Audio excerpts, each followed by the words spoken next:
Welcome back to the Morning Connection. It is my great pleasure to introduce Sister Maxine to the TMC family. Welcome, Maxine. Yeah, well, Good morning. Glad to be here. Good morning. That's it. Greetings. Greetings. So I told Maxine it's radio. I forgot to tell her we live stream. Well, I'm used to Best FM live streaming. So You didn't think we were doing it from here. no. Okay, we do everything, sister. We're gonna get better and better. This producer, and though, better Mr. and Beat, better. you notice this morning he's both engineer and producer. Oh, I see. Yeah, because Lloyd's dad died and the funeral is today. So Lloyd White, Okay. one of the engineers, Okay. short, dark one, very quiet. And so normally Andre, one of them would come with us and one stay in studio. In the studio. Right, so Andre is in studio and Lowell is the new Andre. You know, Lowell is Lowell. Lowell is Lowell. But welcome this morning. Thank you for defending him. Miss Stowe. As I was saying yesterday, as we were saying, really impressed with you and your knowledge of the industry. And then it turns out that you are royalty. Yes, In terms of the music I declared industry. it to be so. Yes, in terms of who your relations are. And she pointed out that the late Clement Dodd, is your, sir. My uncle. is your uncle. Yes. Yes, so from your youth, you know, the music. Well, actually, from a teenager, because it's two different mothers. Mm-hmm. My mom Mhm. is her mom is different from Okay. Mr. Dad's mom, but our family trees collectively are very Rich. rich. Call it rich man. Very, very rich, But I met up with him. I heard about him all my life, but I didn't meet him until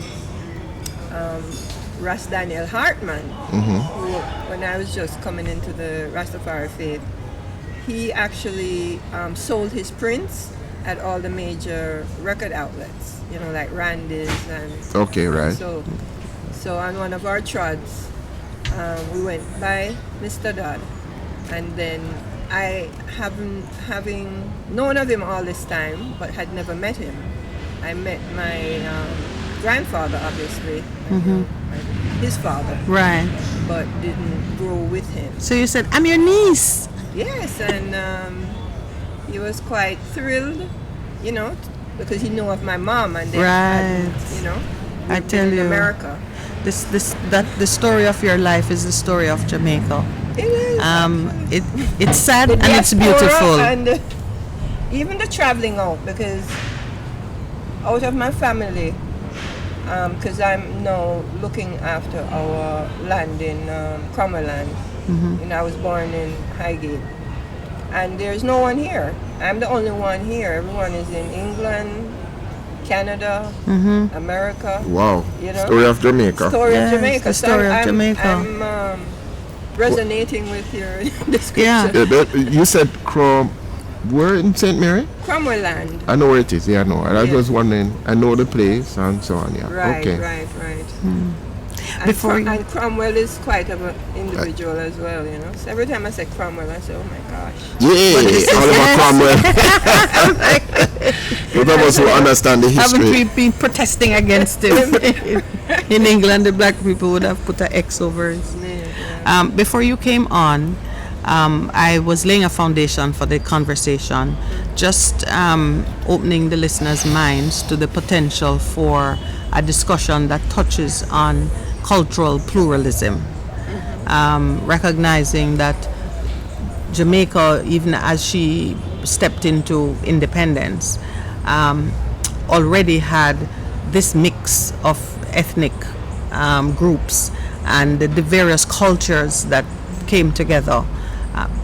Not necessarily willingly, because from Africa's side we were involuntary migrants. That's the new expression for it. Not so new, but that is how you dignify slavery. Involuntary. Okay. Migrants, yes. But you had the Chinese, you had the Indians, you had Lebanese, you had just different persons coming into Jamaica. Out of that mix, we still struggle to produce the one people that the motto says, out of many, one people. We've been talking here about how do we pull from that stew pot something that is the voice of the future and that is inclusive, sufficiently inclusive. You've done a lot of work, I know, looking at the preservation of culture, economic inclusion where culture has economic benefits. Do you see a platform anywhere in that, what the work you have been doing, that could be indicative of prosperity in the future for Jamaica? Right. Well, I understand quite well because, you know, my background is political science. That's why when I went to college, university in New York, that's where my consciousness was carrying me. In fact, I was radicalized as I got into New York at about 12. That's the perfect age. Right. You know, because you had the Black Power movement with Angela Davis and what was going on there. Carmichael. Right, and coming from Jamaica, I know about poverty, being poor and rich, but I didn't know about the skin color, you know, black and white. So I was radicalized immediately because, you know, they tried to put me in certain schools and certain, you know, programming. And my, you know, so from I got there, it was a fight to get into the right classes, into, you know, because we went into the South Bronx. And, you know, so I've been very attuned to, since a young age, and fighting for, because it for my mind, it was wrong, you know. About especially coming from Jamaica where and, you understand the power of money, but that your skin could stop you from moving forward. Yeah, I know what you mean. Mind-opening. So, but coming to the context of pluralism in Jamaica, because of my going into the Rastafarian faith. At what age did you make that decision? I would say about 17, 18. But at that time I was about 2 years into university. So I've always been advanced, you know, age-wise. So, but at that time now, coming out of university in America, and I was radicalized in America, you know, I was with Rosie Douglas and Trevor Monroe and those thinkers as they were emerging out of shaping the philosophy of the Caribbean and how, you know, the Caribbean should be set up, and also looking at Southern Africa, because that's when the MPLA, South Africa, you know, Cuba, sending in the troops. Exciting time. To Angola, yes, man. You know? Yeah, man was putting power behind their ideas. Yes, you know. And so I came up with a generation, in my, you know, influence, a generation of freedom fighters. And I learned that as a guerrilla, once you win the war, the game changed, doesn't it? No, the real war starts. Yes, it changes. You know, to take power. You know what I mean? Organize it and maintain it. And maintain the power. And I saw that with the Black Power movement in America, and then I saw it with the movements both in the Caribbean and in South Africa. You know, once you got over that hump, then you had to deal with the system. You have to change your system. That's unchangeable. That's Babylon system. That it only changes through human history. Okay. Even though you are an agent within on the chessboard, you still now have to wait for the other pieces wheel. to bring up the speed in terms of where the ideas are and the implementation. That is such a major point, because going back to the words of Rex Nettleford from 1978, and maybe even earlier, M.G. Smith, anthropologist, writing about this plural society, their commentary on it was that you have this mix of culture, but you were not getting an organic integration of the culture. No, you can't, because the economy wasn't mixed. they speak about the people and the races, but they don't underpin The it money with didn't follow. The money. Still hasn't followed. Yes, I'll party with you, but my bank account is separate, and my business, you can't be in it. Right. So that was the struggle, because remember, we are influenced by the thinkers. Certainly Marcus Messiah Garvey. He had, gone out to the diaspora, because we are diaspora people. And rile them up. And 12 miles of Black Star Liner. In fact, it was interesting to me to see that a lot of what was happening with him was also around the time of the Spanish flu. So another pandemic that had, this pandemic caused me to look at that. Interesting, time. 1918, And so it disturbed the world economy as how it is now. I tell you, And oh my goodness. It actually ushered in the depression, the major depression. The Great Depression. So it's almost like, for me, I'm looking at him differently now because of this pandemic and what we're going through and what is the expectation, because it's a human thing, we're dealing with it as a virus, but almost every era has a pandemic. Yes. And that pandemic is coincides with shifting With great social change. Great social change. Right. So before you came, we were I tell you, we've been warming up the stage for you. I'm a good, I warm up the stage. And so we're talking about the ideal conditions for great change. And we were listing a number of things. Do you know, in it I forgot the pandemic? We know. But I was doing a temperature check. Okay. And saying all these things are present in the field. It is a cocktail for change. Yes. And now, as you make the comment about Marcus Garvey and the pandemic, you said to me, I won't even bring that in, because you said something to me maybe a week or so ago about how long it took for them to even understand the Spanish flu. While we are here, trying to understand COVID-19. You say it again for 30 me. years. 30 years. Of thinking Study it was and this bacteria, that bacteria, and they had to vaccinate people. They had the same resistance that they're having now. Anti-vaxxers, they had the same wearing of the mask. You have the same, every single thing was this. What does it is feel the like to same. you, kind of seeing this thing? It just feels like human history, like nothing new under the sun. But so like understand this now, that it feels like Moses and Pharaoh. Let my people go. Yeah, and it was a virus. Again, it was a pandemic that made Pharaoh relinquish and say, let them go. Yes, and yes. These people are crosses. Let them go. Let my people go. You're sounding very biblical. Yeah, he said the people are crosses. Let them go.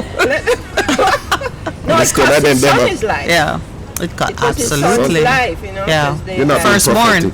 You're not When the being firstborn. prophetic. You're not being prophetic. No, I'm being historic. No So more that's so than I've historic. already been, because Being I've prophetic. I just hear it and I'm saying, you remember we think of prophets as people who give you a nice word. But Listen, the real she's definitely prophetic. No, That's established. no, because But whether she's speaking it's an prophetically now is the question that you're asking. No, but I'm saying she's being prophetic. But it because- raised the hairs on the back of your bald head. So you heard something I in the heard spirit something. realm. You Yeah, heard something. I know you did. Mm-hmm. I've heard many things from her in prior discussions before we got to this point, which resonated very well with my own understanding of what is happening in this time. And a couple of weeks ago, we said that the leader of this country needs to make a sacrifice.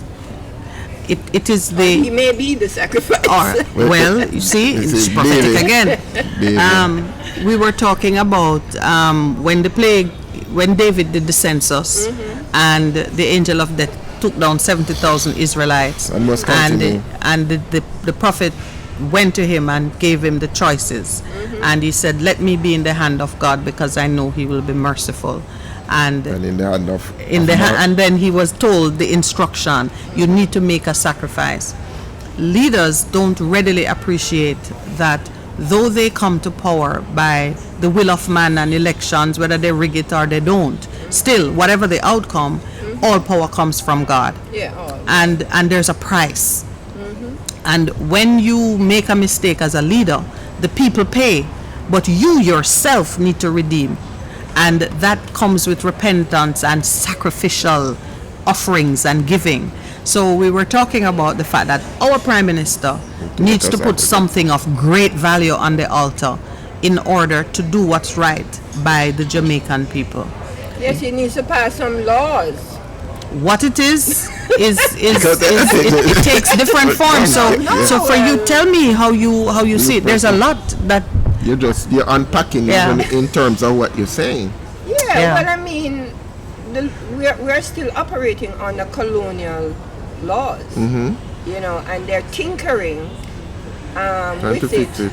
By tinkering instead they're tinkering with something that needs to be thrown out the door, and you from start 1962. from yes. You understand what I'm saying? And we're in agreement. We were in negotiation with ourselves, because that's why I referenced Marcus Garvey, because after he did his international agenda in terms of back to Africa and that whole dynamic with what was happening in America, because Americans were also partnering with him.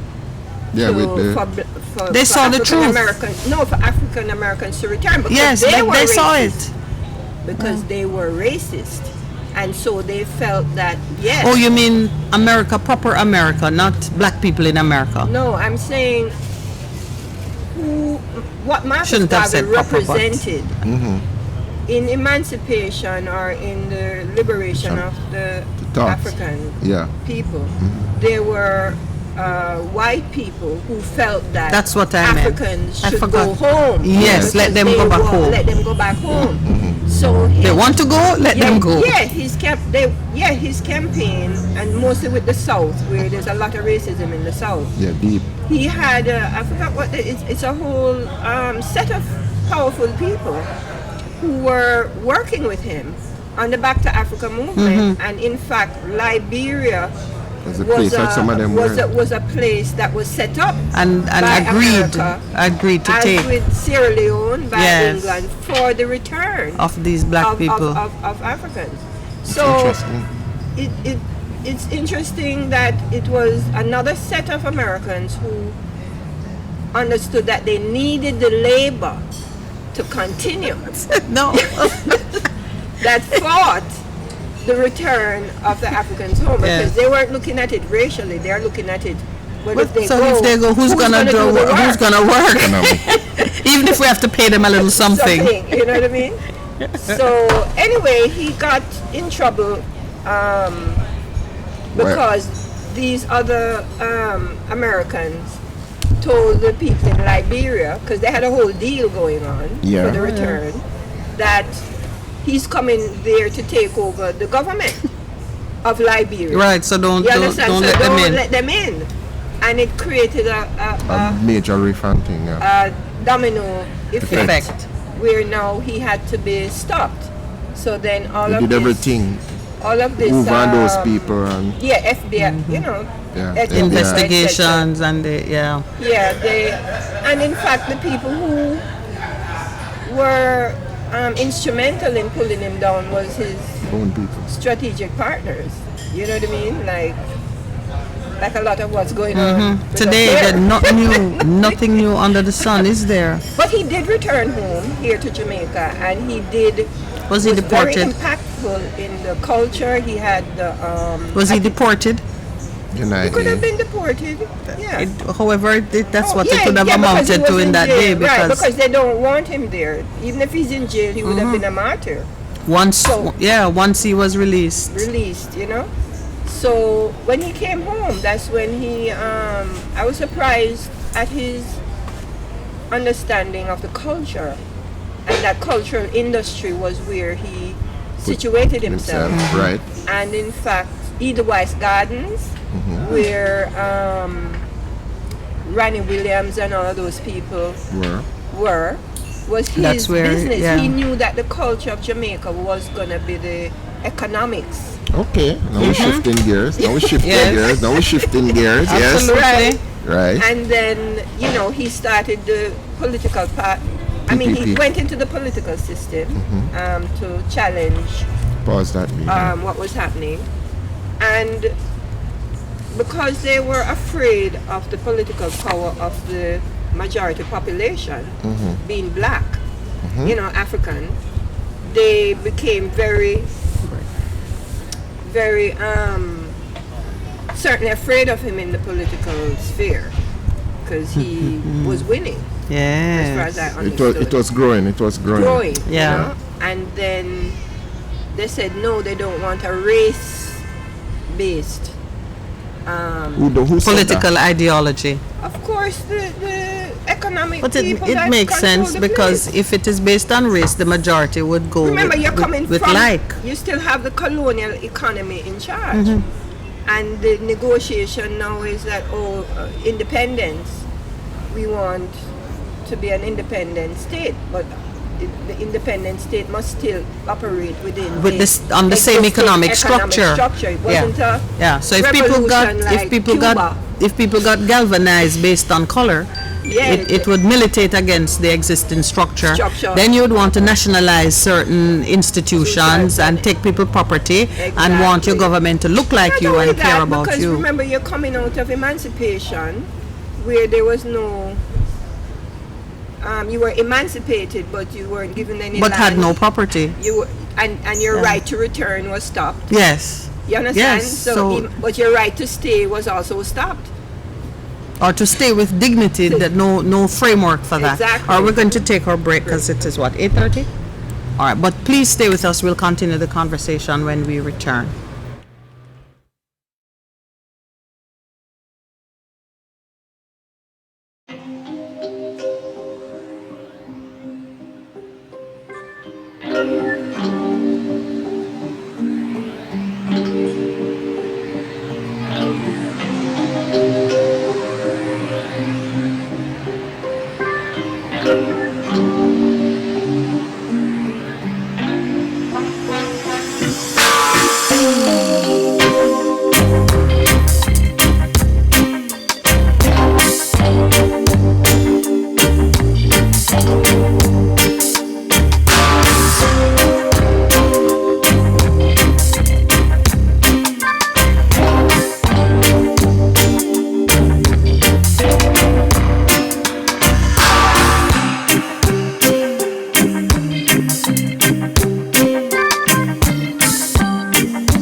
Welcome back. We're back on air with Maxine, who, let me tell you, despite all the knowledge that she's displaying, you would say she must have been getting that on her mother's knee. Because certainly, so yes, and it's not just look so young. She is actually a youthful person. It's not a mirage. I asked Maxine during the break whether this second go round. position she occupies as someone who was so close to the front line and had such a keen understanding of things then, and to be sitting at the front line again now. How does that make her feel? My question really is, does it sadden you or does it energize you? I think it energizes because you see your destiny and your purpose. Wow. You know? I love that. Yeah. Big words then, Maxine. Those Yeah, are well, Percy's you know, words. When I was 16, I remember wanting to be 60. Because at 60, I projected that a lot of the things that were bothering me would not be Bothering you. bothering me. Right, then. you would have You know, the attained demand, yeah, because my wisdom biggest and problem understanding at that and point comfort. would have been my parents. Okay. You know what I mean? Yes. Telling me Authority. what I should The authority think, of parents. what I should be. When you were radicalized from 12 and had been setting a course. Right, you know, they were my Oh, dear Lord. thing to overcome. And So then now, So she was sure that at 60 that wouldn't be a problem. now, having, being a grandmother, yes, Baba. What I did not wait for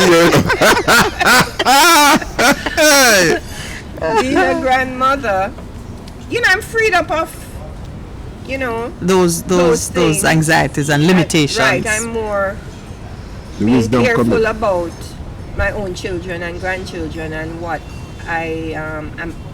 The stage imparting to them, that you set and for them to knowing walk that onto. I'm not in control of their destiny, and also want to impact it as positively as I can. Okay. But I'm not trying to because control no it one's or in direct control it. of mine. Yes, and you never wanted And that. I never wanted that. So the wisdom of the years has come to the Yeah. fore with Right, a better okay. understanding of, yes. I'm more freer, Yes. But even though I'm a public figure, so on that level you don't get too free. You can't be too Because- radical. Because people have their Expectations and their opinions. and stuff like Yeah. that. But I was looking forward to come to Reason on Reggae Month. Yeah. Yes, I was going to take you there. That's where we're going. Because just what you have shared this morning It's a good has backdrop. given me a better understanding of why you are so passionate about economic inclusion. Having seen that you can change it on the social footing, but if the economics don't shift with you, you remain powerless, and now you're frustrated because Exactly. you have a sense of what you could be, but you don't have the means to get there. What it could be and what you can do. Yeah.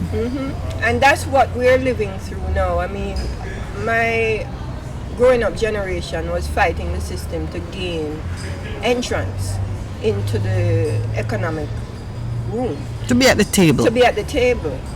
And whatever was negotiated, like the Independence Constitution. Well, that was not Left- negotiated. Yeah, well, there was a negotiation because when I look at countries boy. like Guyana and Trinidad, and when they became in charge of themselves, Guyana was very interesting to me, even to today, because their negotiation in this when they got their independence was so advanced in terms of What did they get that we didn't get? I think they became a republic. Instantaneously, yes. Simultaneously. Oh. We are Okay. 60 years, we're still struggling. Yeah, we chose to stay under the Queen's. Well, I don't know who chose, but we were kept under the Queen. Queen's thing. And I think Trinidad took They did too. They were in the 70s. Republic. Yeah. They, Eric Williams, who Eric led that Williams led that. in terms of his writings Right, and so on, was exactly. very advanced in terms of his thoughts. So we have only established ourselves dominant culturally. Yeah, But but you we- know, you make a very interesting point, and because I've been studying Caribbean history somewhat, and when you look at the trajectory of development in those countries, Guyana, despite its vast natural wealth, is still fairly underdeveloped. population very small. Most of its people left at various points, brain drain. Of course, the Fort Burnham years. You would we have wanted a Forbes Burnham? I know we wouldn't have. What I'm sensing and understanding is that Jamaica continued to occupy a position of strategic importance to Britain, more important than a Guyana or a Trinidad. Yeah, because Guyana and Trinidad has a duality in being African and Indian. And yes. And so that But even also our geographic position. Yeah, our geographic position, and I think we are maybe the largest African percentage population in the Caribbean. The Caribbean. Yes, we are. Right, and so it was important. So when she was giving away and whatever, I mention it only to cast a fresh understanding of the word negotiation. Right. She never want them. Jamaica now remained of great interest. Yeah, but it would have been because from Captain Morgan time it has been of great interest because the pirate governor. Man. That's why I said our geography. The position we occupy, yes. Who we are and what we do. And a major. And even now you have the Chinese and the Americans sparring over us. Our geography. Yeah, and it's because it's not with good looks as a people. It is how we are situated in world geopolitics makes us very interesting. But I don't want to pull her away from the music because, as you know, we could talk a mile on just about any subject. No, but just that point in terms of the cultural makeup of our countries. Guyana is Indian, Afro, Negroes, same thing for Trinidad, but we are predominantly Negro, and that is what has affected our cultural development. Our political economy. Right, but and also cultural development. But you made a very important point, which is where we're going in terms of the cultural forms that we have is what should be driving us economically, but it is not because it would empower the people politically, right? And the people, because Bustamante came in on the back of the Garvey platform, right? He did. And it was Sir William Grant who was the mover and shaker, and he was the face. He was the economic support for. Yeah, Sir William Grant, right. And Sir William Grant ruled on the labor movement, the labor strike, unrest that was going on. I think it was the banana situation. Sugar and the so he was they went to jail together, and I mean I'm shortchanging history, but he came out the leader, and his first public speech was on a Garvey stage. Bustamante. And so the Jamaica Labour Party, when I looked at it, I said, wow, but this is the party that literally took over from the Marcus Garvey political party. Yes. The transition of the power, the people were with the Jamaica But even Labour just Party. labor. I mean, labor is meant to represent people. Yeah, because it is human capital that provides labor. Negotiation that took place in the, you mentioned M.G. Smith. Yes. He's the master of the designer of that outcome. And it's relevant coming from Garvey to Rastafari, because the Rastafari community who came out of the Garvey and back to Africa were negotiating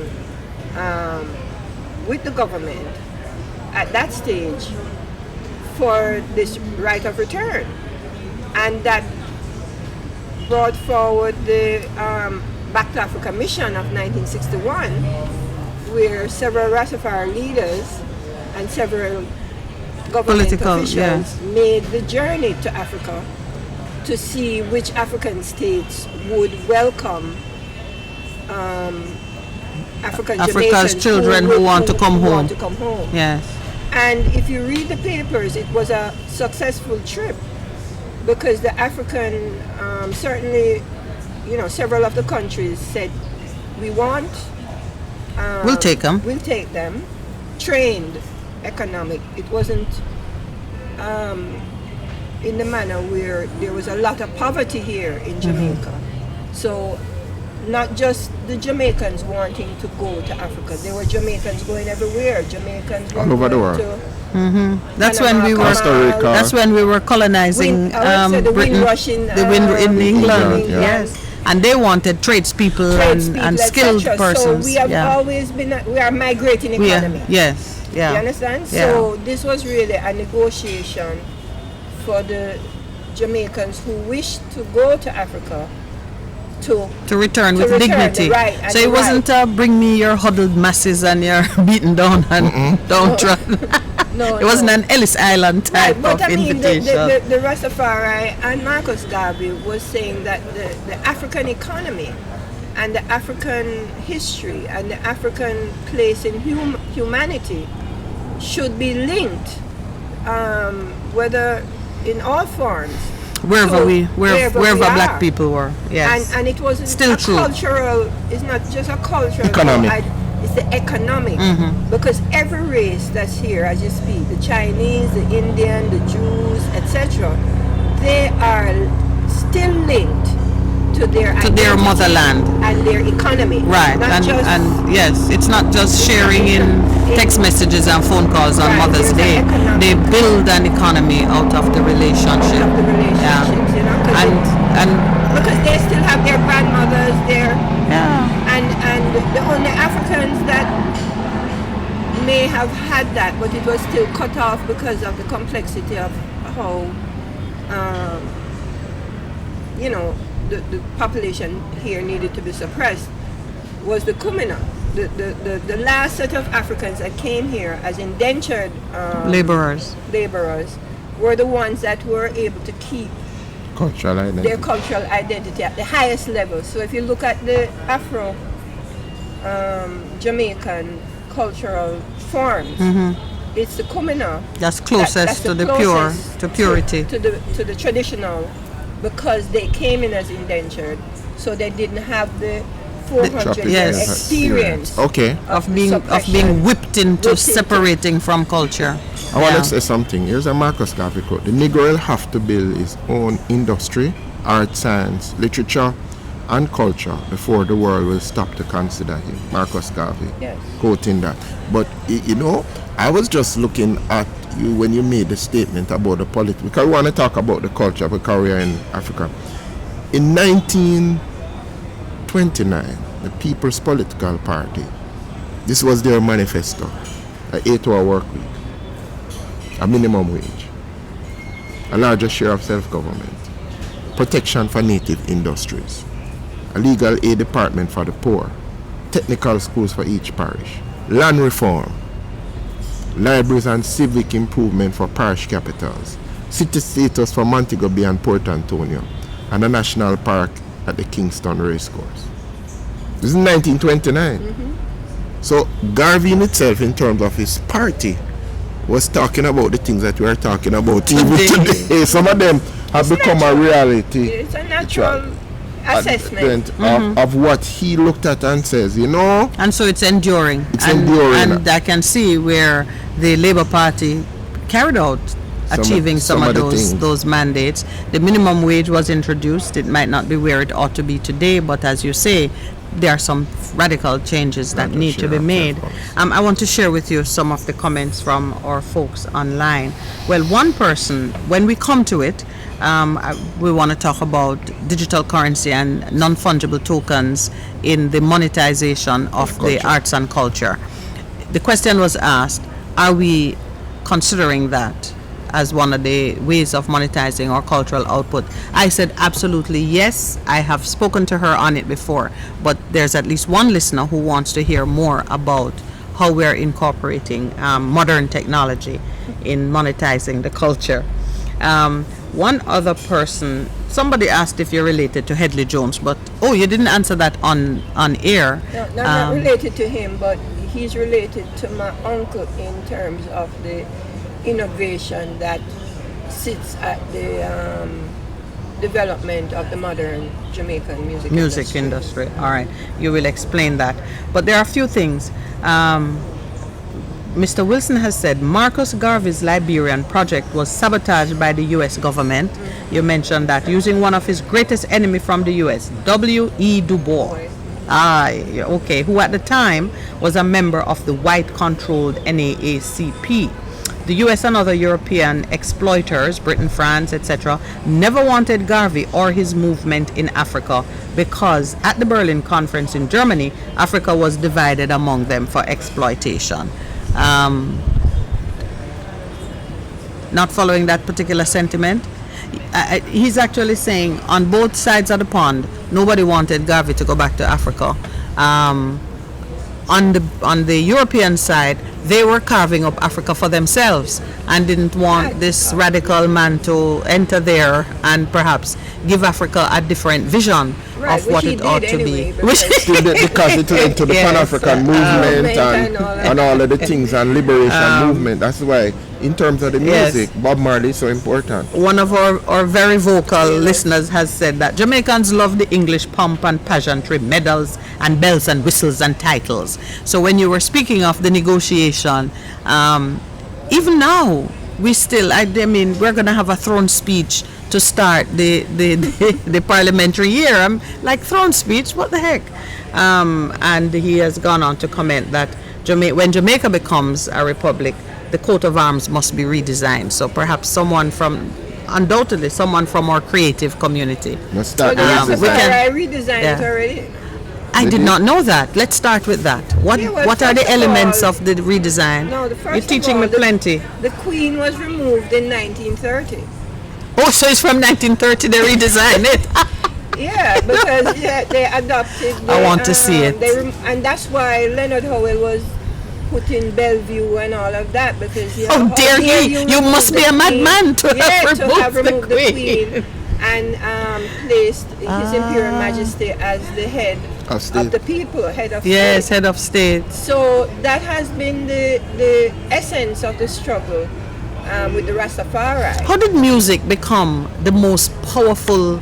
I would say change agent. Liberation. No, it's more than that. It's like it became your safe place, your place to express, your place to be. How did music become that? It came from Africa because music played that role when we were being transported in our minds, certainly. But once we came here, that was the common language. Was the way that you spoke to each other. And when you could congregate anywhere, it was around the drum and so on and so forth, right? I gotta share this, Maxine, because Lancelot Wilson says, Pastor, this one is, he said, Pastor, you need to stop using European invented labels, Negroes, etc. for African people. There is no such place called Negroland. Did any coolies come from India? They are Indians. Yeah, they are Indians. That's why but as we it's the programming, yes, Africans, And the Rastafarian made a deliberate effort to deprogram the language so that certain expressions could be ours. That's came to why we had the issue with the IRI. Yes. Being linked to the Bank of Jamaica. I don't think Pastor know what IRI mean. I rule I eternity. No, that's what she told us. I rule I eternity. Yes. I'm IRI. I rule I eternity for sure. Yeah, but as you were saying, the music. The music has always been there from a folk perspective, and then it's interesting that crossing over into the industry, we were there as well, because from the Kumina when the Kumina came into Kingston, then you had the burro. And the burro drumming was a situation where they actually brought, when the prisoners were coming home and to be reintegrated into the community, they always had a burro session, right?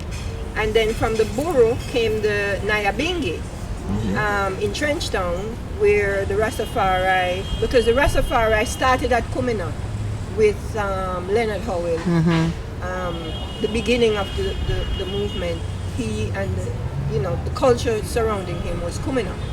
And then coming into Trenchtown now is where the Nyabingi arose.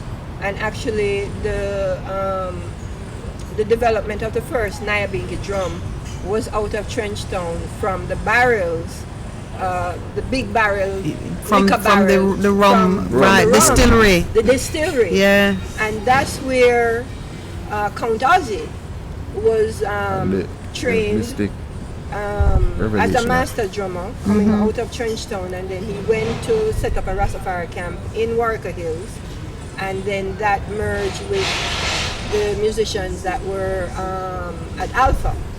It became East Kingston. I have to ask you this. Is Rastafari more social protest or spiritual ideology? It's all. It's everything. But It's everything. well, now what? Well, now it is. But how the origin from of the it? beginning, remember, it Which came first? It started with the removal of the Queen. Yes, but that is social protest. No, that's political protest. Political protest. Yes. You understand? And we were already protesting as Gaviites. Right. for Okay. So our my Africa- question is for answered. Africa to My- be the center of the Right. identity of Jamaica. So it's more it's a political movement that then founded an ideology, a spiritual ideology, No, it or was- no, it how was- much of it is ideology? No, it is. How much of it is Religion. spiritual? It's Well, a bit remember, stuff. say it's spirituality that carried us here, because they said Jesus told them that we were the people to be used to do this.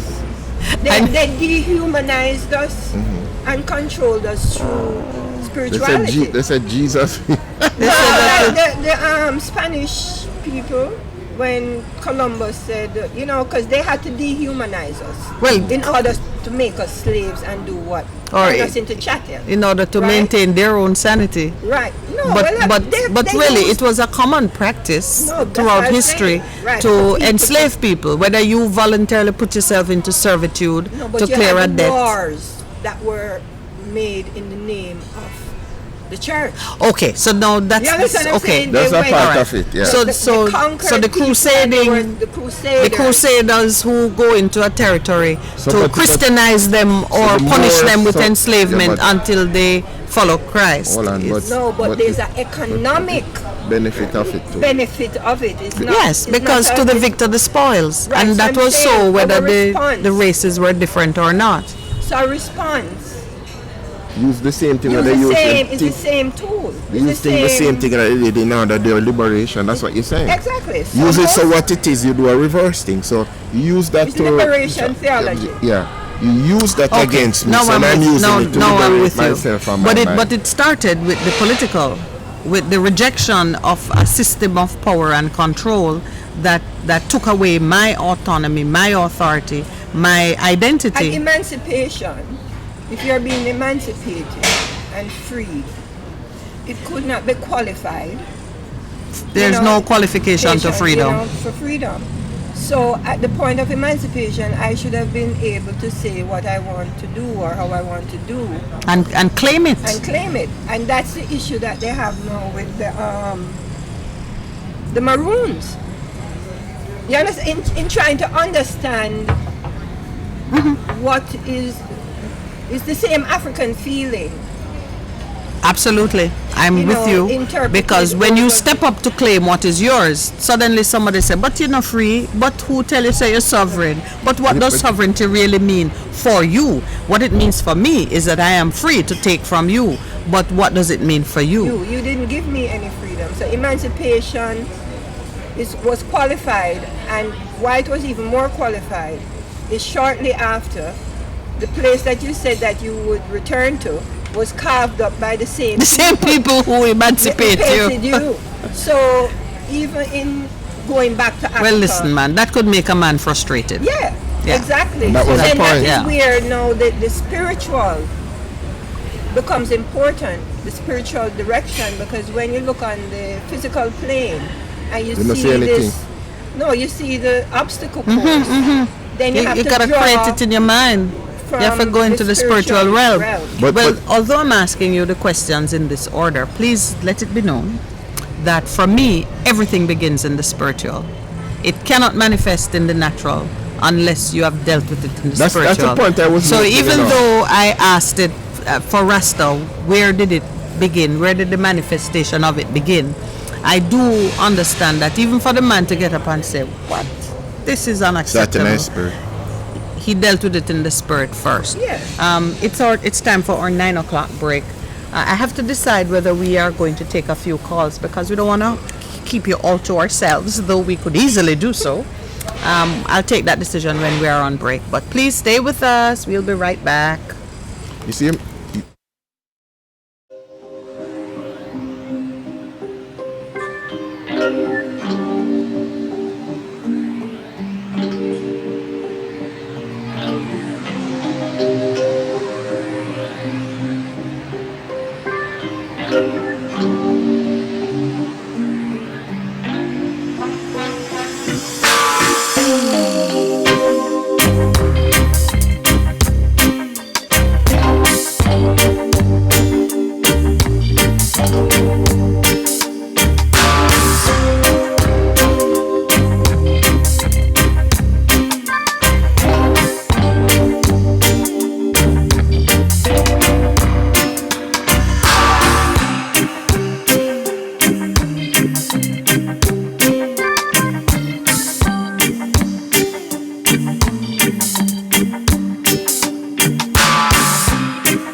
Welcome back. Listen, the conversation get even more intense during the break because Pastor, we're discovering that Pastor and Maxine have a lot more in common in the ideology than one might readily think. But then everybody already know that Pastor is half Rasta. No. What, full Rasta? No, Pastor is fully God. Well, Rasta In the is image of God, is Yeah. God man. Yeah, man. Man of God. So we touched on the Solomonic dynasty. I wanted to just enlarge on that because just that combination of the spiritual and then the desire to manifest in your circumstances who you really are bring us to that point now where we can start talking about the music. The music. By the rivers of Babylon. And we sat down and when We sat down. Yeah, well, I mean, if you go back to Moses, what's that famous film with Ten Commandments? Omar let my Sharif. people go. Yeah, but when in the movie. film, you have where Ethiopia steps in. Mm-hmm. You know, when they're trying to conquer, you know, the whole idea of the Nile, Egypt, Ethiopia, as the center of, well, where we are now in terms of current history and thought. You know, where our World basis of events, our- even our basis of our knowledge, our basic how we I communicate. remember Moses was language. married to a black woman. People don't know that in the Well, Moses himself was black. Yeah. Yeah. So, but just to say that, you know, Rastafari, you know, when you ask about the spirituality, the kings and queens or royalty were emissaries of God, right? Regardless Or where they come from. where Yeah. they come from. Yeah, they held power. They had the power But of delegated to them as The- God. as the Yes. as the intermediary Between- to God, or they themselves were God. You understand what I'm saying? In different cultures, they're How merged, they see them. or Yeah. they're Yes, well, God said to Moses, to Pharaoh, you are God. Yes, Aaron will be your Moses, and to Pharaoh, you are God. When you speak, it Exactly. has Yeah. it carries the. So when we speak of power and politics, we're still speaking of the spiritual, because it's still a spiritual interpretation that I am so because God. I have am the God, or- authority. I've been given the authority to control whether the it's Pope or situation. the whatever, it's always Yes. coming from God. So in terms of His Imperial Majesty and his lineage and his role in history, he is the liberator based on where he came into the Into the stage, into onto the the stage. He And came- Ethiopia shall Right. stretch forth her and hand. also, I understood from studying history that prior to most of the leaders of the Rastafari movement came from the revival movement Coming. where they were speaking of the coming of the Lion of Judah, right? This was before the birth of His Imperial Majesty. Majesty. So his birth and his coming on the stage was already in the consciousness of the people, desiring their Liberation, redemption right, and yes. emancipation. Yeah. So upon his coming on the stage, he was being watched because of his dynasty and his lineage, and then he began to perform in the manner of a liberator, right? And then Ethiopia, in the carving up, was the only place that was could not not be Colonized. And right? one of our listeners reminding us that there are still 14 African countries that are colonized by they're France. Still, and yes. if not, they're still economically Yeah, their money has to go to France. France, and even the states that are existing, they still have to use the dollar or the euro or whatever. In Again, fact, the economics. economics. In fact, this week there was a flag raising ceremony, I think yesterday, by the African Union, seeking to create their own economic platform and power by A common through currency. the same currency thing that's happening shift, that they will no longer be pegged to the US or the euro Or the in euro. terms of trade And you stuff know, like that, you know? it may well come down to leaving what is there and starting fresh with Well, what you have, well, because that's what they're not gonna give you back, and they're not gonna let you go, and it's going to right, be a but you fight. recognize that their wealth is determined by your mineral resources. Absolutely. You understand? Yes. Because my yeah. mom and sister worked at the Federal Reserve Bank, so I'm quite aware of the gold that sits below. They don't have none. That all of their theory and whatever is based. The valuations On are the all gold based that on is the sitting- actual gold that is in a vault. in a vault. Yeah, I know. You know what I mean? I know. And- But you know, there's a thing that is about to happen, because the existing financial structure of the world has been built on so much paper, and there's so much debt, that if we stop producing and stop buying from them, if we stop sending them our goods, consuming it or exporting to them and sending them our money, they have a problem. In this post-pandemic era, a number of things are going to come to the forefront of the brains of the thinkers and the leaders that, hold on, it's like a kiting system. when you stop writing that check, everything is gonna fall. And when it falls, man going to have to change his position and Well, they're already preparing for that. They're preparing for that. Yeah. They're preparing. Yeah. But you see, like in Jamaica, yeah. but like in Jamaica, we are still terrified that they're going to lock us out of their banks, or they're going to. There's still a great deal Well, of they're working on paranoia.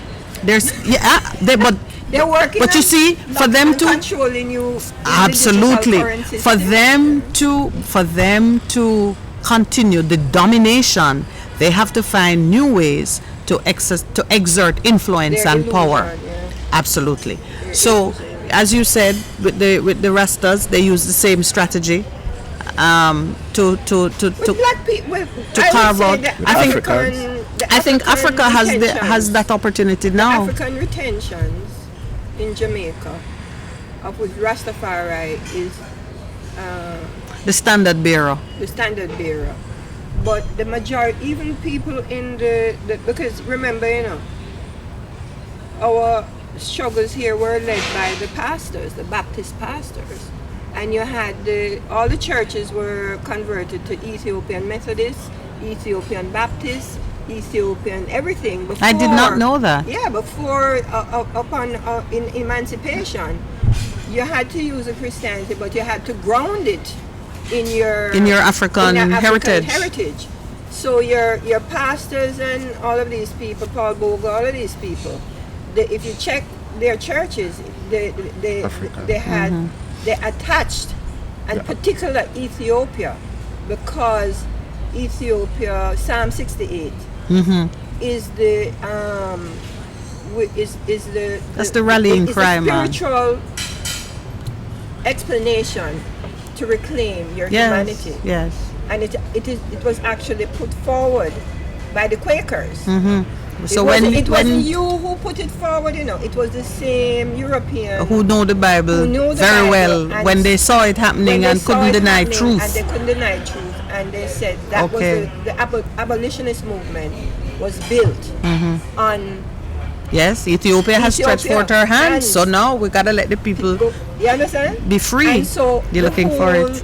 Psalm 68. Psalm 68. Let God arise You'll and his find it. enemies be scattered. Yeah. Let those who hate him flee before him. All right, read it into the microphone. Almost everybody who follow these things know it, but you shouldn't find it. It says, "And Ethiopia shall stretch forth her hand." All right, well, Pastor looks for it, because it look like his church don't teach that. That Ethiopia going to stretch forth her hand to her people. Now, Go ahead. no, you say it, yeah. No, I was your just, microphone. I was just stressing the point or the explanation about the spiritual basis of Everything. the whole liberation. We are in agreement. I mean, we are saying here constantly, awaken the spiritual eyes and ears, because if you don't defeat it in the spiritual, you cannot claim it in the natural. We went to the Ethiopian Orthodox Church the other day. Yes. When we left here, and we saw an unfinished Building. and it is in its unfinishedness. It is indicative of the struggle that after we went through that whole Ethiopian conversion of our Christianity, the leading church from the leading country got no support from the. So that tells me because spiritual warfare is no joke. Yes. So you claim the ground, and then they fight to take it back from you. Exactly. So obviously a shift took place, where after the great fervor to bring us to the point of emancipation, we drop the ball, or we drop with sword, or whatever. What is the event that you would associate with that? Because you're right, the building stands there unfinished. No, it was, and you know the history of that, though. Yeah, no. Yeah. Fight. There's a big fight with the established Christian council of churches. The same thing as that to took place in how- America, wasn't it? If Right. we really let them be free, who's going to do the work? Yeah. So to bring in a church that had Black African angels. and African-looking Christ, and all of the imagery, and coming from such a deep Coptic, Yeah, because for this type of fertile minds of Jamaicans that are rooted in spirituality, they couldn't afford for that to come in and compete with the what was there before, the Roman Catholic and the Anglican, etc. And as I said, I thinking and talking with you, we had done that for our emancipation struggles and liberation struggles, even after emancipation with Paul Bogle and all of this, But somewhere along the line,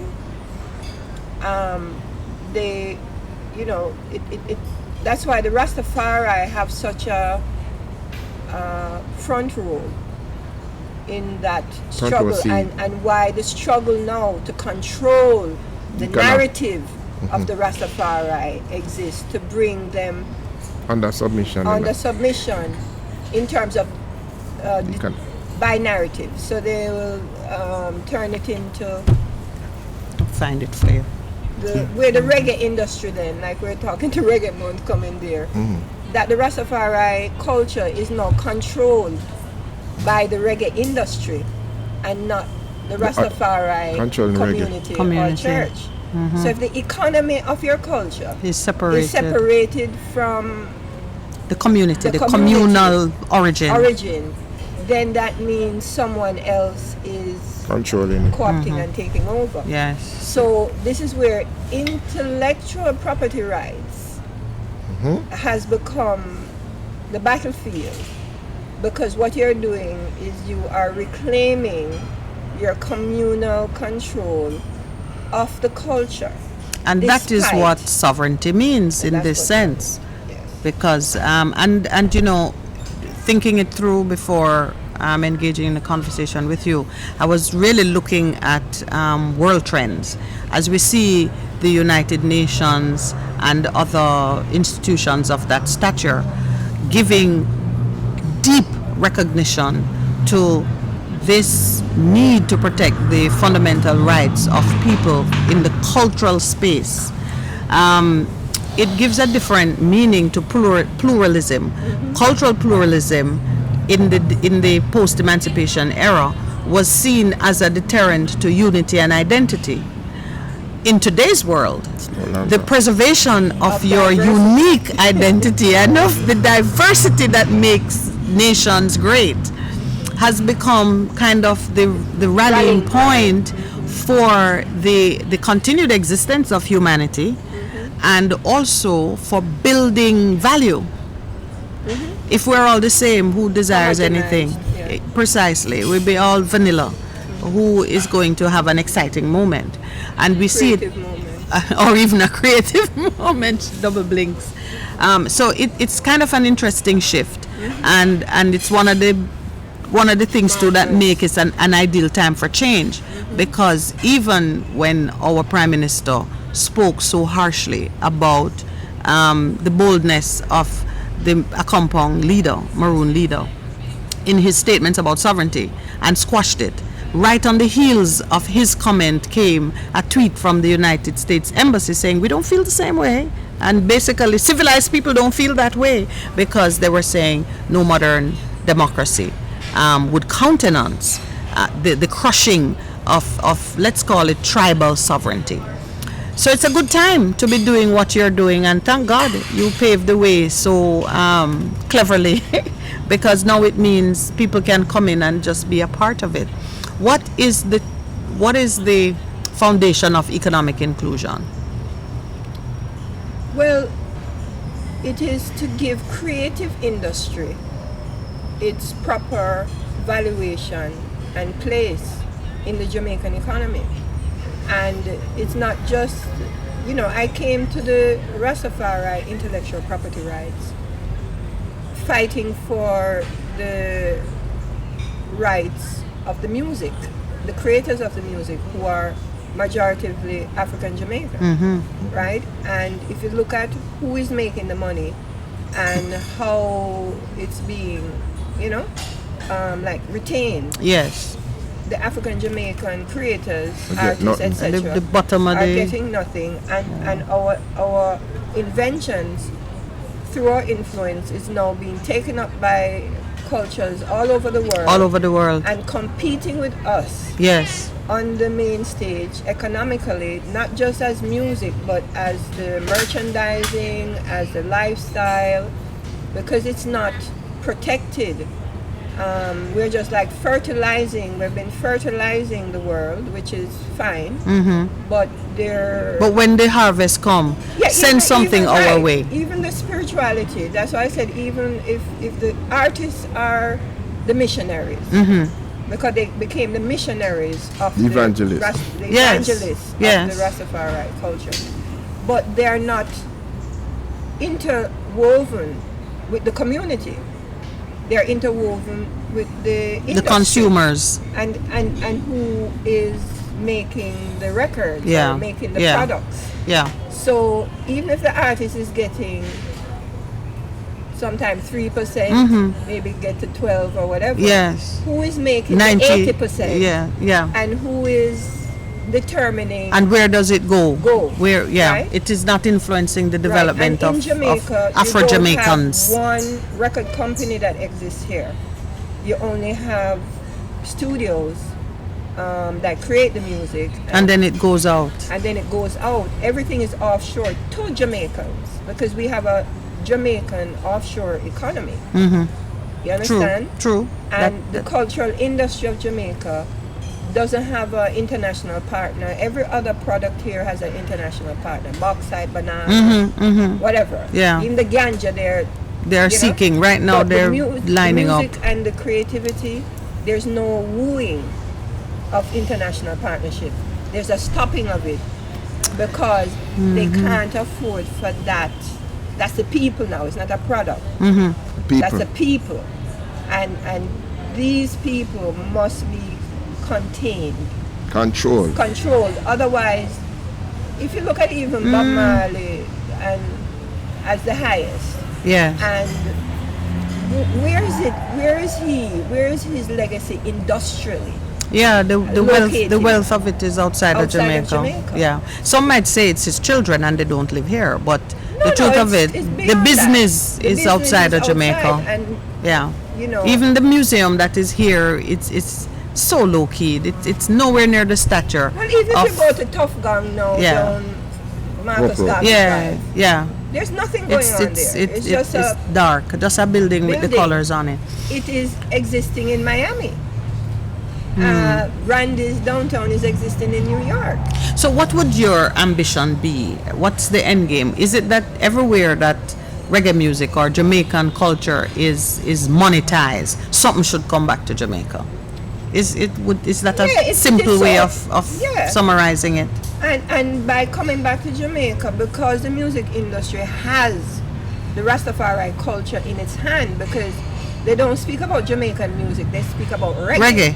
And reggae And is reggae is where the Rasta. Rastafari culture is, that genre Yes. is so dominant Yeah, that was that the they want to call, they didn't choose to call it, but the economy drove it that way because it's entrenched in the tourism and all of this.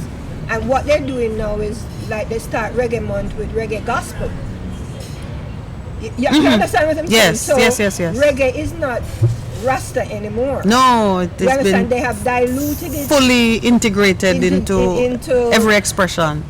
but very much the fight is that, okay, if you're going to start off Reggae Month with reggae gospel, where is the reggae Diabingi gospel?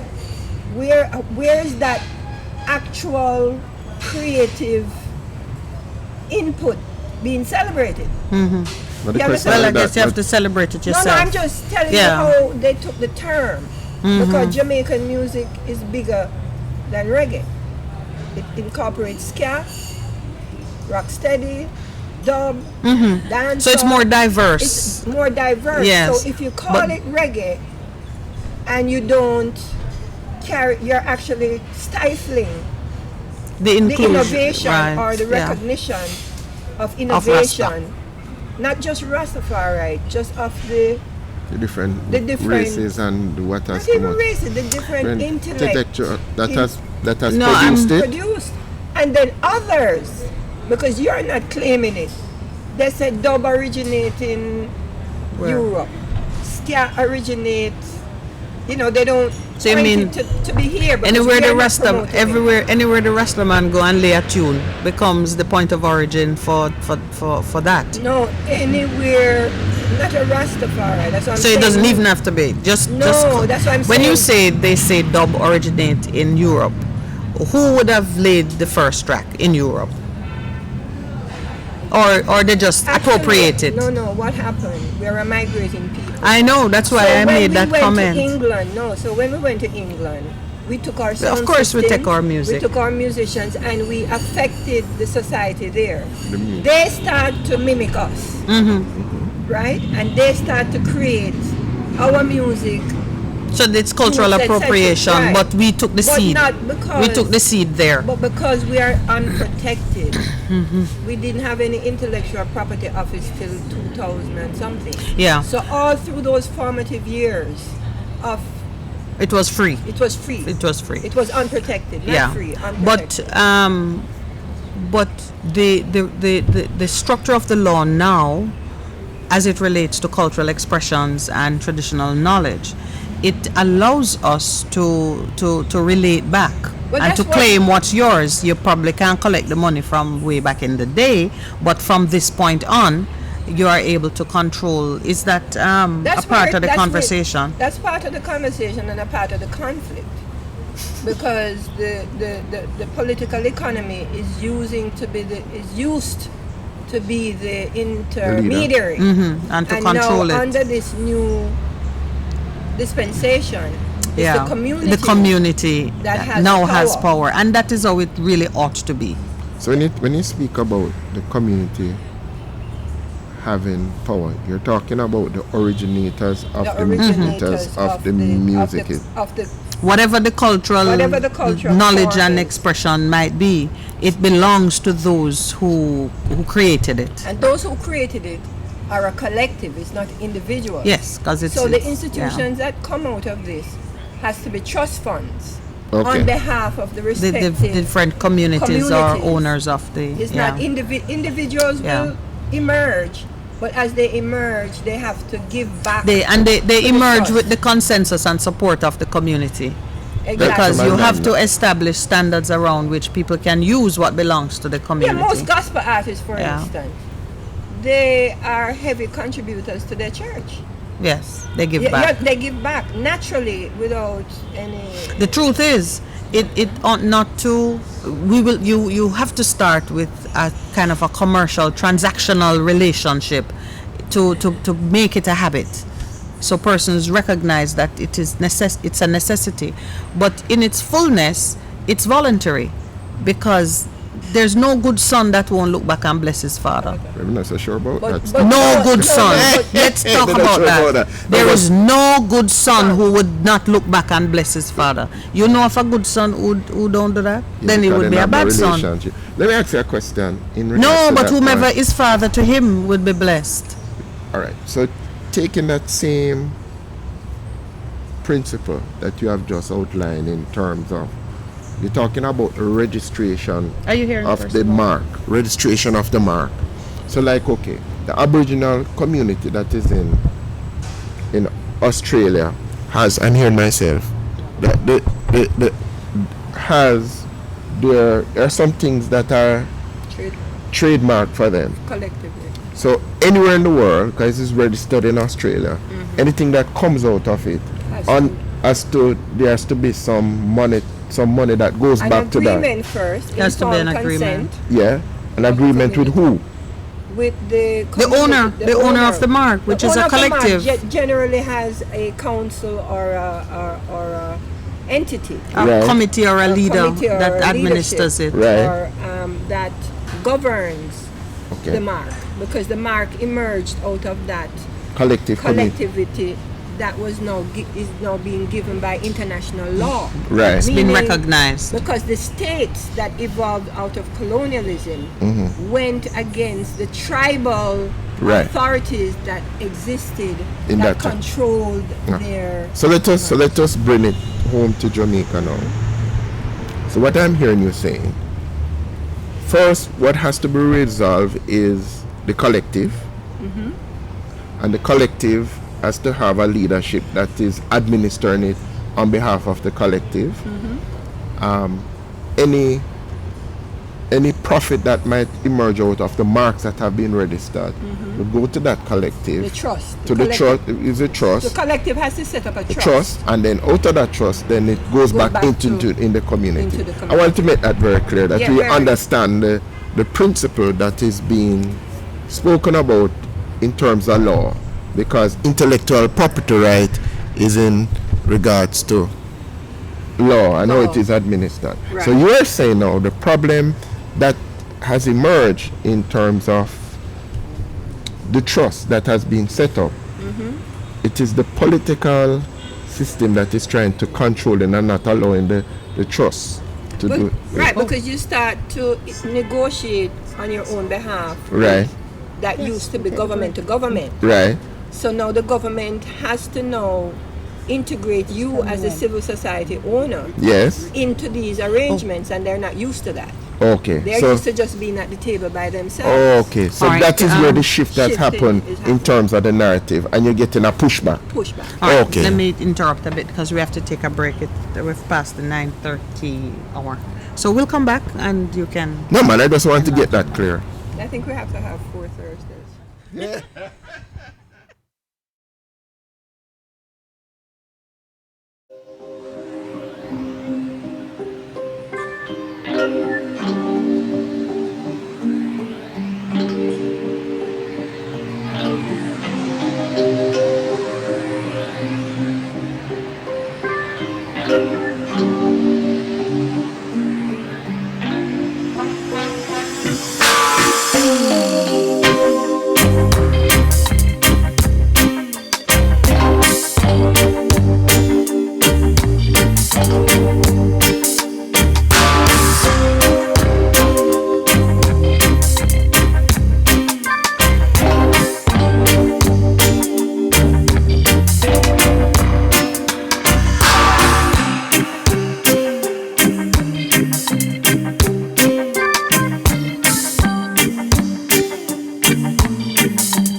Welcome back, Pastor Percival. You're learning a lot of important things.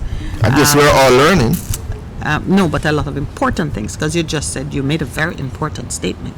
Yes, in terms you want to of, continue in that vein? No, it was in terms of the early struggles, in terms of the movement and what happened, and you fight, And then when you fight and win, then what do you do? You recognize that you may have won the social and political war, but you don't have the economic power. And that, I think, is a very, very crucial and important statement. And because if you don't control the levers of the economy, then you really don't have control at all, which is the problem. That globally, and it's the same across the landscape of Jamaica, whether you are Rasta, you're Maroon, or you're just a regular person, African Jamaican who is enter into the power, like the ceiling, like you can't break the ceiling. You have been assigned the role of labor, and there you shall stay. When you gain through human agency. Yes. No one can stop you from gaining economic power. But when you gain it, you are still targeted not to enter the other room. So even if you gain, this is where are you referring to carousel? Are you speaking about? Yeah, carousel. We're not bring that today. That has been the story of it, and many other Jamaican business ventures. And it's a reality. It's a reality. You have to understand, and you have to overcome it, because you gotta find a new way.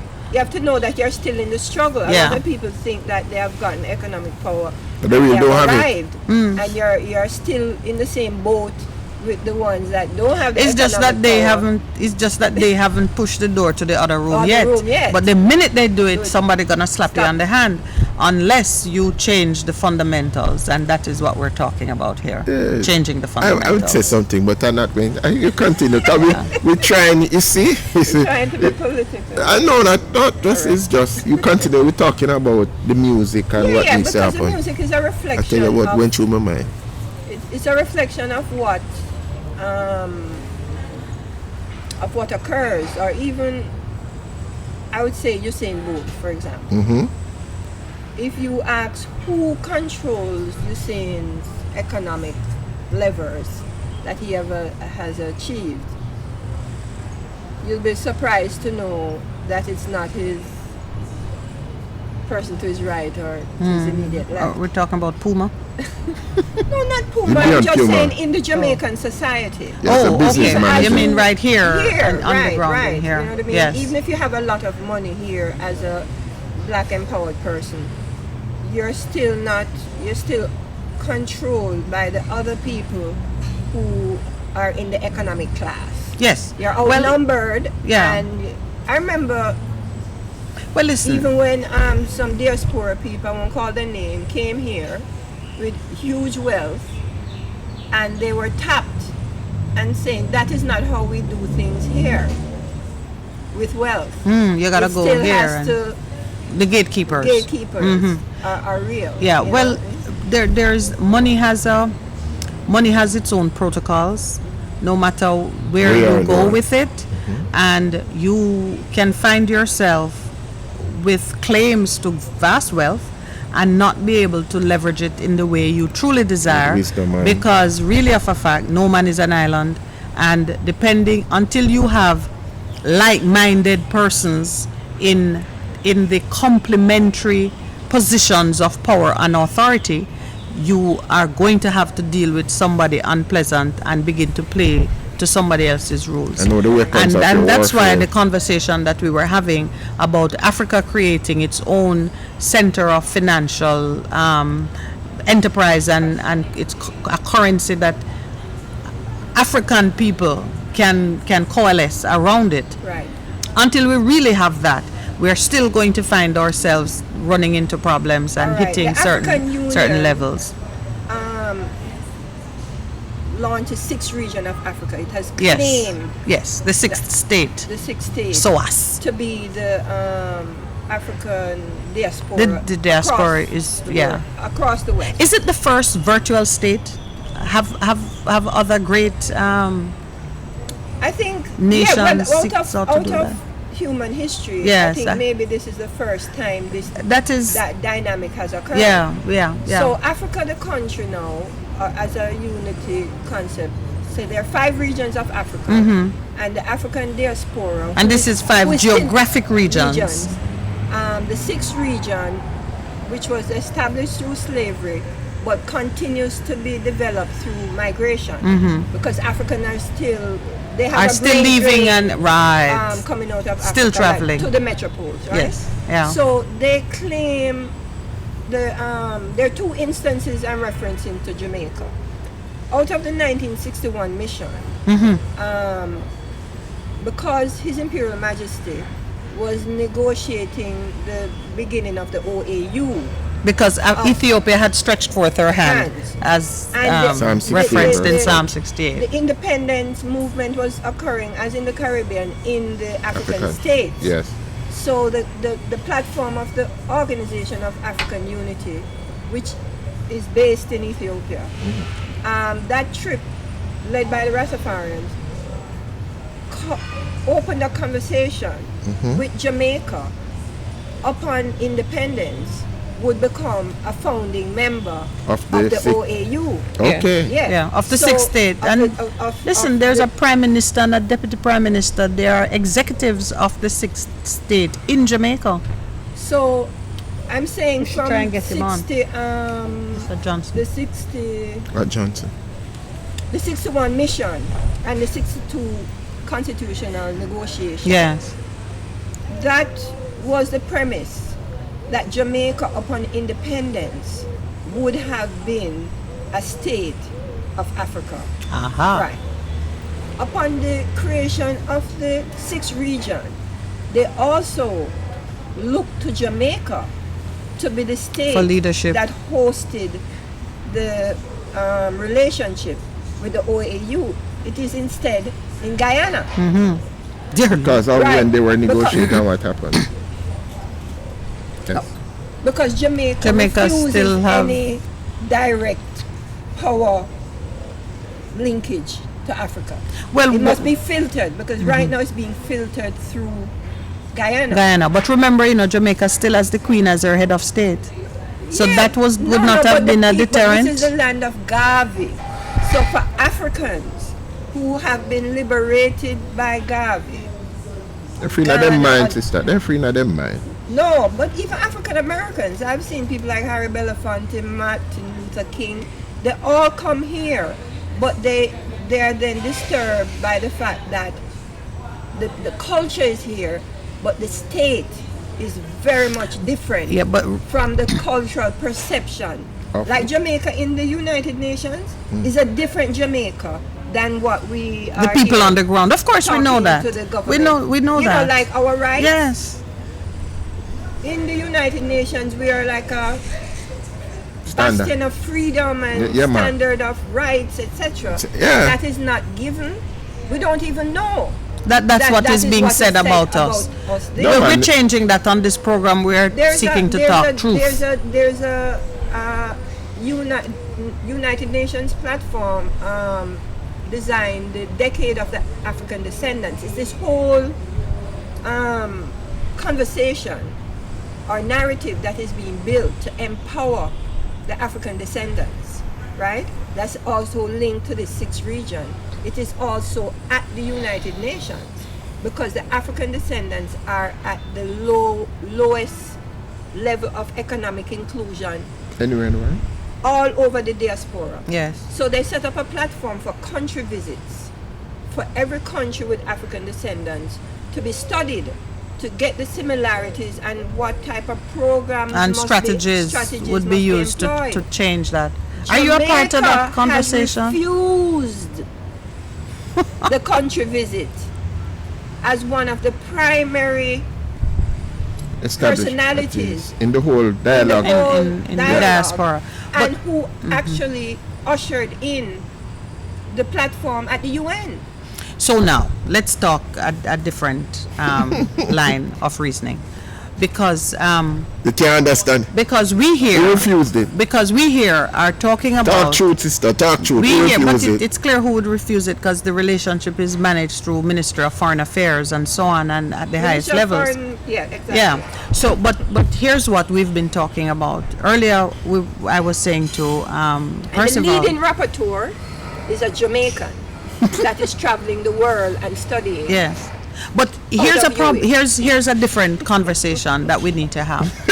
You never know that. The United Nations and the United Nations has moved its focus, recognizing that the established institutions in the various countries can themselves be a deterrent to the freedom and the recognition of certain rights. So fundamental rights and freedoms, which economic inclusion, by the way, is a part of protecting the right to freedom of expression. Right.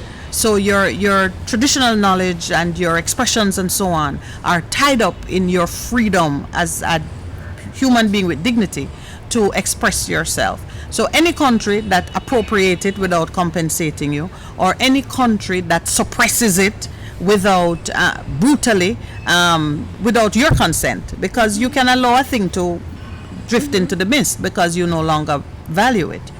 The UN itself has recognized that state institutions are a part of the problem. Right. Aren't we now at the stage, I think, where we can move to engage with these international bodies based NGO on the today. collective rights instead of waiting on the Ministry of Foreign Affairs and so on? Similarly, you know, Africa has to recognize that the enslavement continues.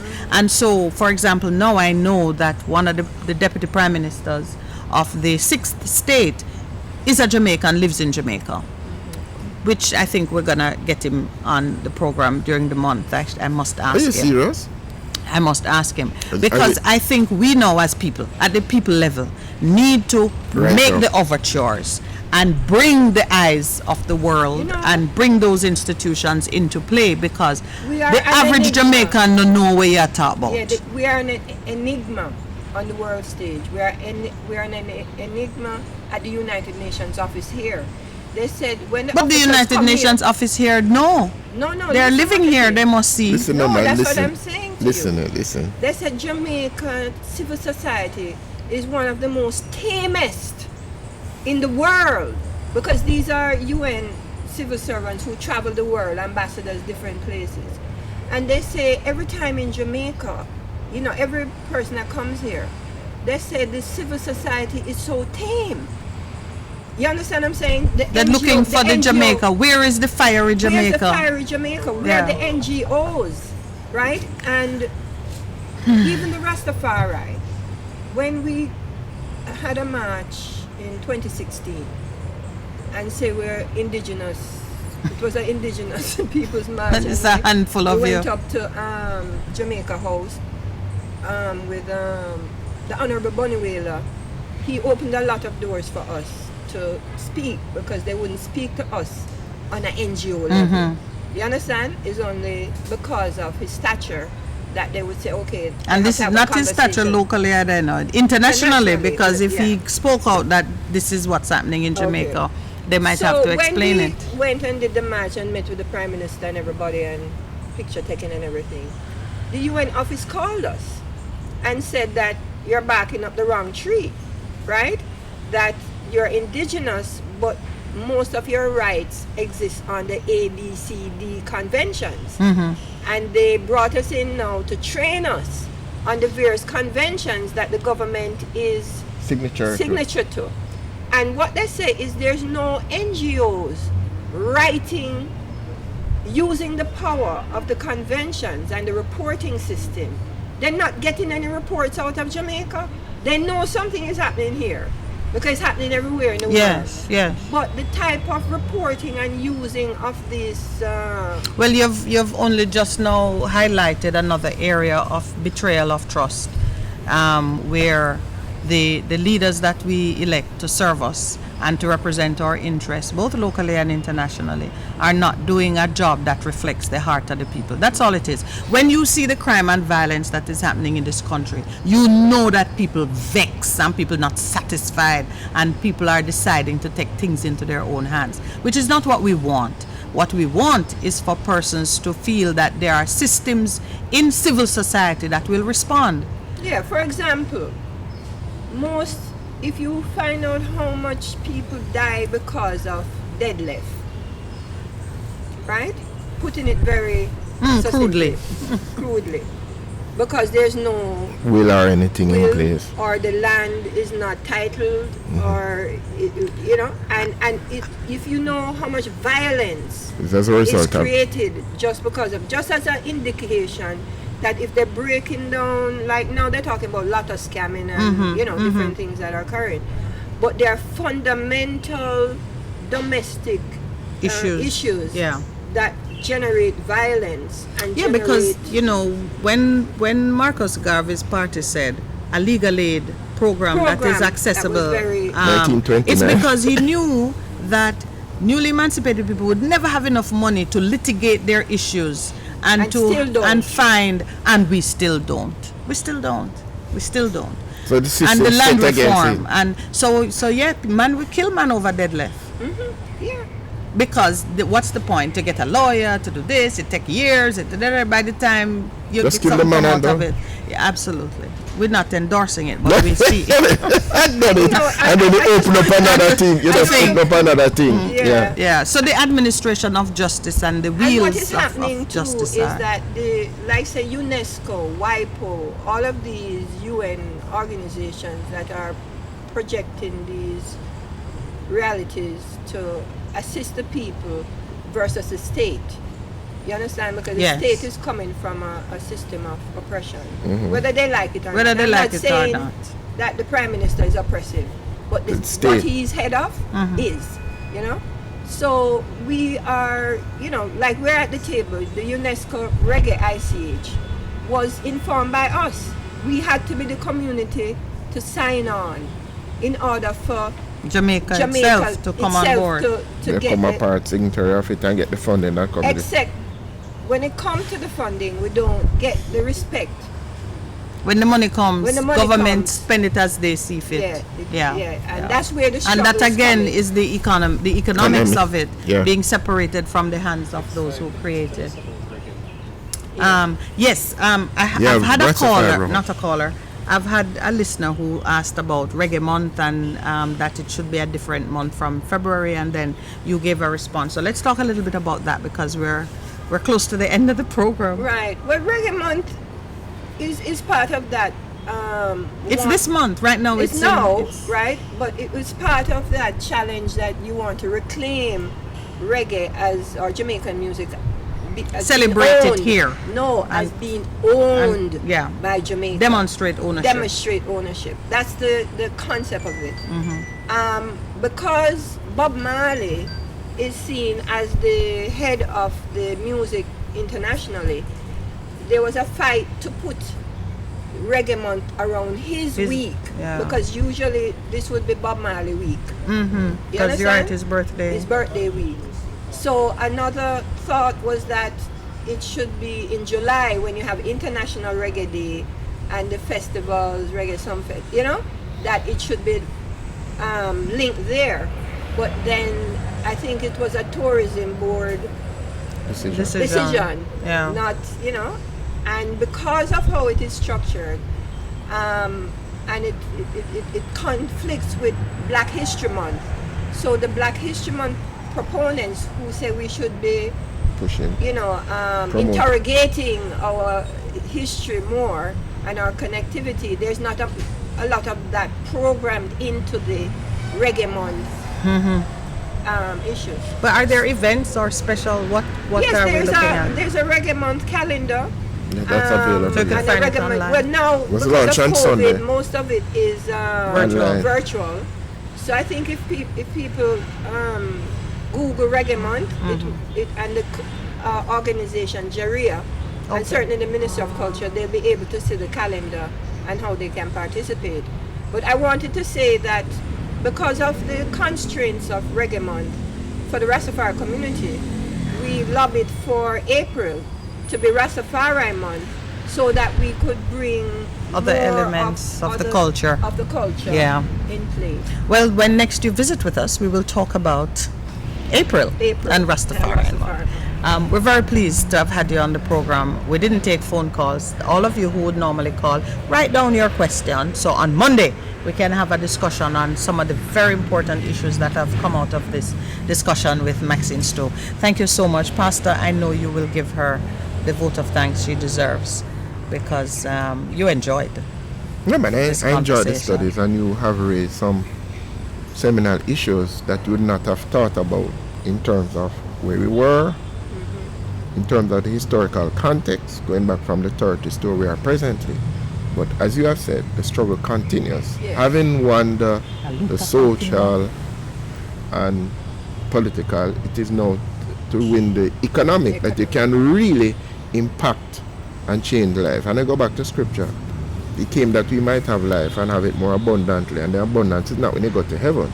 It's the right abundance here. is right now in terms of people being released economically to enjoy the fullness now. Thank you very much. Really appreciated it, my sister. See you again next Thursday, same Yes, place. Same place, same time. And thank you to the listeners who stayed on air and online with us. Your support, of course, is what makes us do this day in, day out. We love being at Ligani Club too, and we're going to have some breakfast now, I think. Where did we lose thank our you identity? also to the Ligani Big Club tune. and JD Urban's Pub for hosting us here. Mr. Producer, thank you so much. Back in the studio, thank you, Andre. To Andre, where did we lose our identity? Have a great weekend, everyone. This is Nobody had to come. this is